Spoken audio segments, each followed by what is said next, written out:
day one of the South Coast Track. There is an awesome bunch of people with me and I am very excited.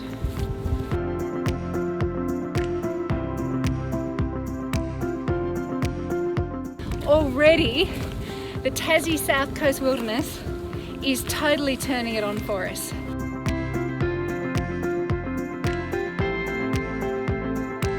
Just had lunch and heard about some of the glaciation that have formed these incredible valleys from one of our guides, Maddie. And it just really brings areas like this to life when you can understand how they were formed 10 million years ago.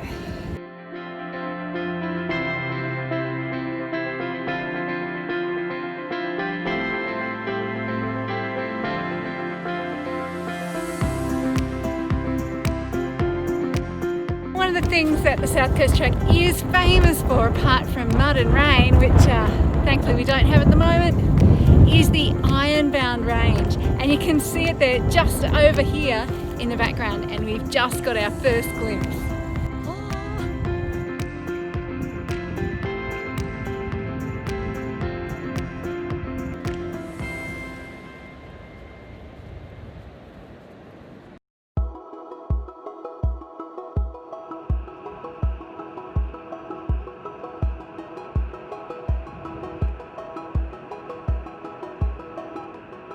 It would be great to think that weather like this is pretty typical down here. However, yeah, it's not the case. We are really lucky because this part of the world just basically gets battered from Antarctica with winds, temperature and rain that is hugely changeable.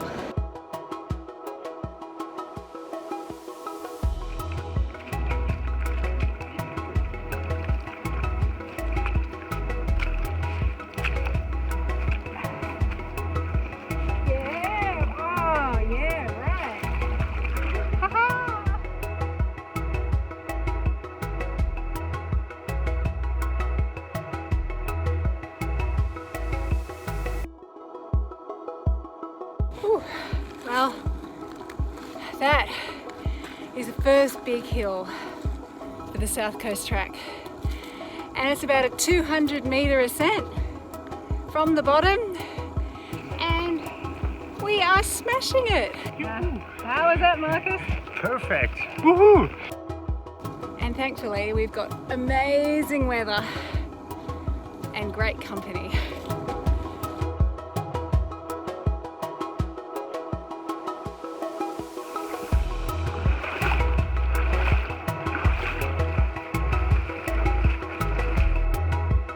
The South Coast Track, apart from being an incredible feat of engineering, it was actually originally planned as an escape route for sailors who got shipwrecked along this amazing coast.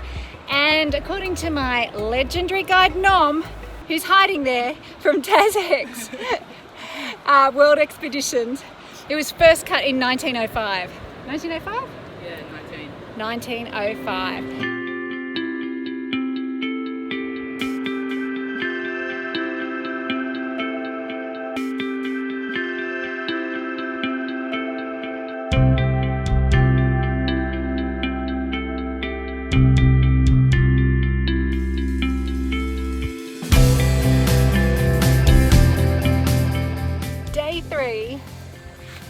And our good friend, the Ironbounds, are getting closer and closer. What a day!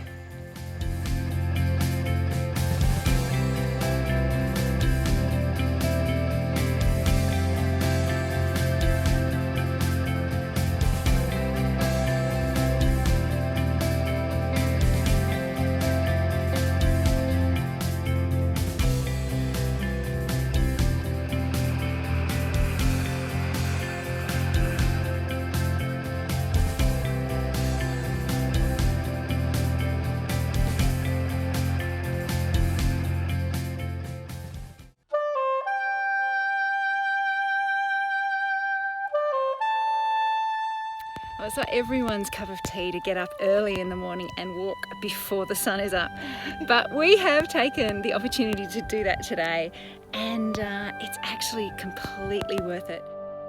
Not not only can you not see the big scary mountain in front of you if you leave at this hour, but it's cooler and yeah, it gives you a great head start to the day.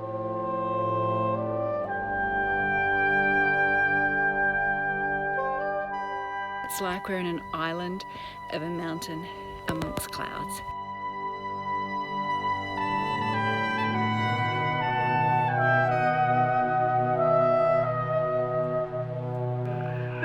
Is that recording? High Woohoo! How was that? Good. Yay! We're not all the way to the top yet, but we have climbed 735 metres since camp this morning, and we've cracked a gorgeous sunrise.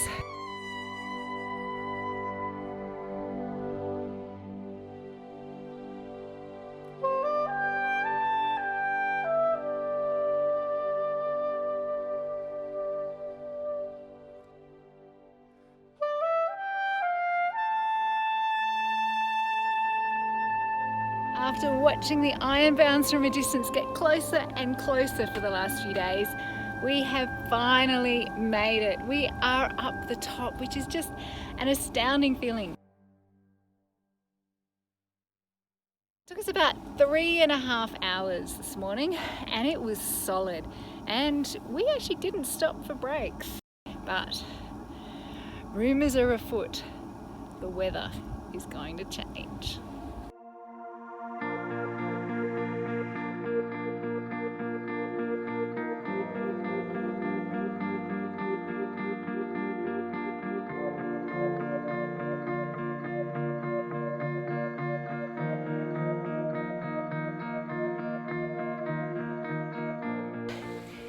It would be easy to think that once you're at the top of the Ironbounds, all the hard work is done. However, that old song, "What goes up must come down," is so true. In fact, most people who've done the South Coast Track will tell you that the difficult part about the Ironbounds is actually not going up, it's the coming down.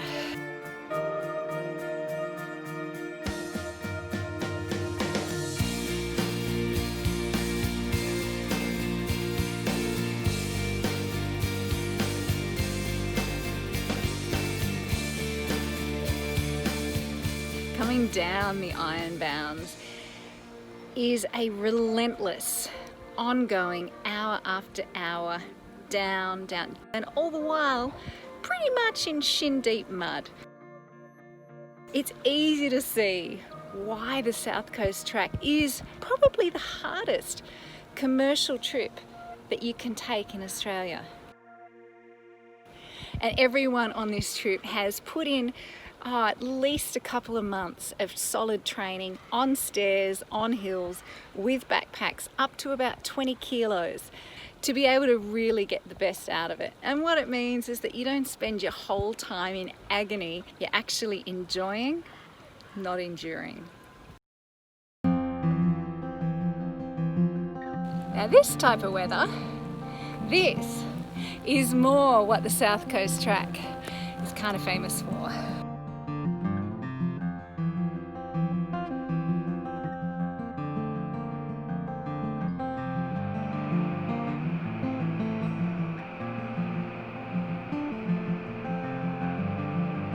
So what is it that we're looking at down here? So right here we're looking at some devil tracks. If you want to get right up and close to them, the gate goes 2, 1, 1, 2, 1, 1, 2, 1, 1, and so on and so forth.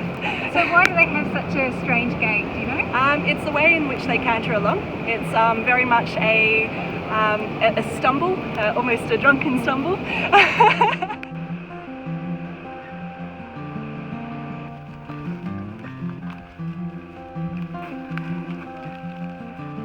This is the kind of weather That we really should have expected the whole time. It's pretty wild and woolly, but it can get much worse.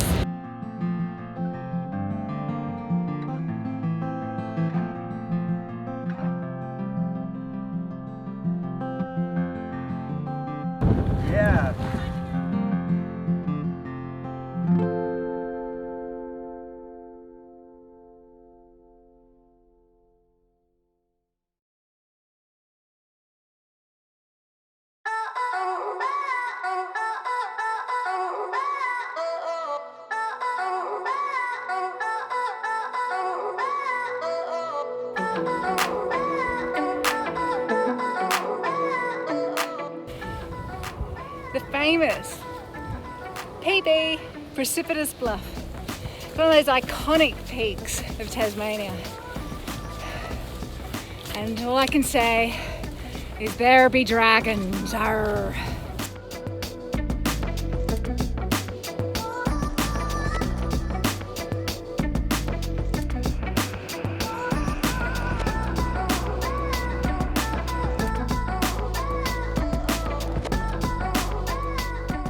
When we left camp this morning, we were wearing raincoats, but just to prove that the south coast of Tasmania can be ever changing, we have blue sky again, amazing dolerite cliffs, and we're only about 400 meters from tonight's camp.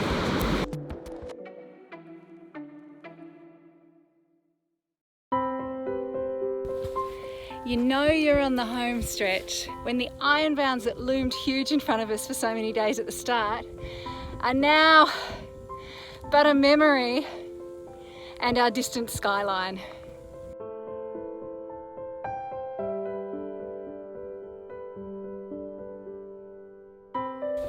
There's like a rhythm of the South Coast track, and it's a rhythm between feeling rebirthed and reborn coming out of dense rainforest and hours of mud, of ups and downs, and then being almost purged out of the forest and into sort of more button grass plains. Inside the forest it's dark and it's damp and everything is alive and almost crawling in towards you. It can be quite claustrophobic. And then you emerge again.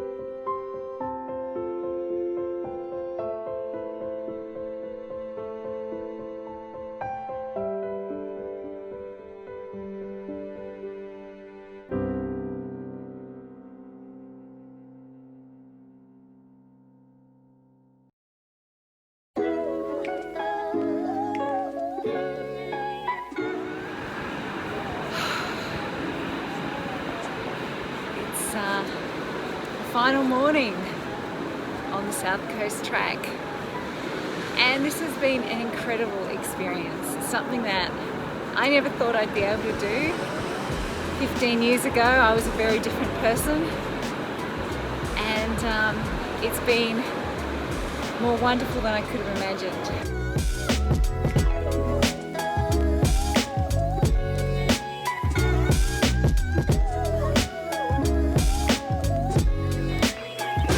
Amazing guides from Tasmanian Expeditions. Oh, you can find them through World Expeditions as well. Nom and Maddie have been absolutely world class.